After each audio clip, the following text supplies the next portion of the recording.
5 situations where you should stay silent.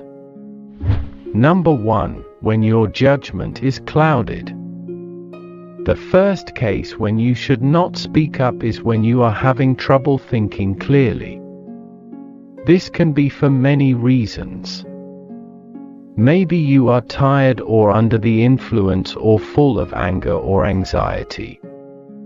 In these situations, it's better to wait a little before you speak your mind. If you don't, it is possible that you will say something you will regret afterward. If you give your ideas time to mature and still think the same way, you can talk about it later, but not when you are compromised emotionally or in other ways. Number 2. When your words will be hurtful. The second situation in which you should not speak up is when your words are more likely to be hurtful beyond being useful. Sure, there are situations when others need to hear the truth, harsh as it may be, but these situations are rarer than we think. Consider whether the words you want to speak are going to be useful or if you are acting to hurt the other person. Number 3. When your opinion doesn't matter. The next situation when you should not speak up is when your opinion is irrelevant. It's never easy to admit and accept it, however, it's very important, even if our ego doesn't agree.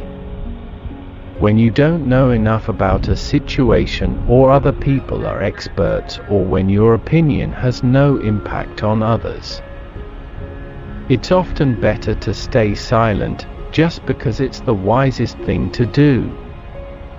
Silence is the best answer to someone who doesn't value your words.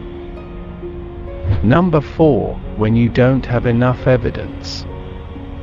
Sure, in some situations we are free to speculate and speak up even if we don't have evidence.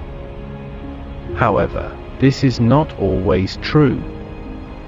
When we are talking about something that will likely have a big impact on another person, for instance, on their physical and mental well-being, we should not offer information that is not certain.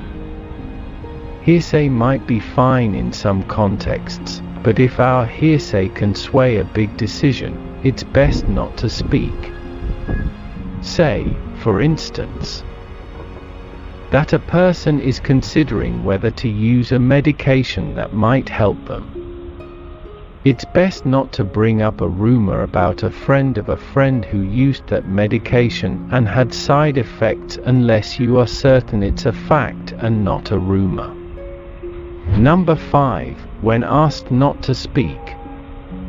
If recognizing that your opinion is not relevant is hard for the ego, being asked to stay silent is even harder.